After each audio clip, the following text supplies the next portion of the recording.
News স্পোর্টসে আপনাদের স্বাগত।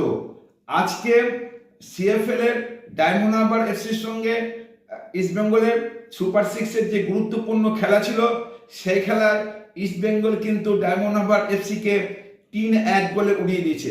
Please চ্যানেলটা সাবস্ক্রাইব করুন, লাইক করুন ও শেয়ার করুন।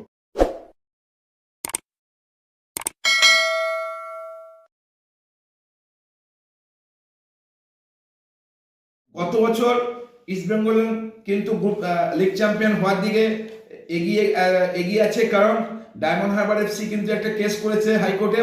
সেই কেস যতক্ষণ না মিটবে ততক্ষণ কিন্তু ইস্টবেঙ্গলকে গত বছর লিগ চ্যাম্পিয়ন ঘোষণা করতে পারছে না।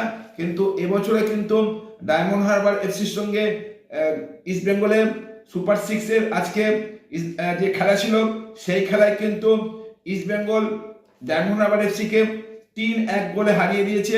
প্রথমার্ধে ডেভিড একটি গোল করেন, তারপরে দ্বিতীয়ার্ধে ডায়মন্ড হারবার এফসি গোলটি শোধ করে দিলেও বিনো জর্জ কিন্তু দুটি গুরুত্বপূর্ণ পরিবর্তন করেন।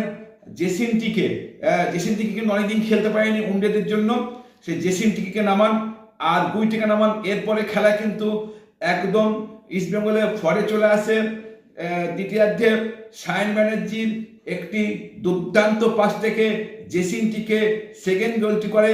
তারপর কিন্তু জেসিনটিকে আবার একটি একক প্রচেষ্টা একটি বল পেয়ে প্রায় মাঝমাঠ থেকে এসে অনেকগুলো প্লেয়ারকে কাটিয়ে ইস্টবেঙ্গলকে 3-1 গোলে এগিয়ে দেয়।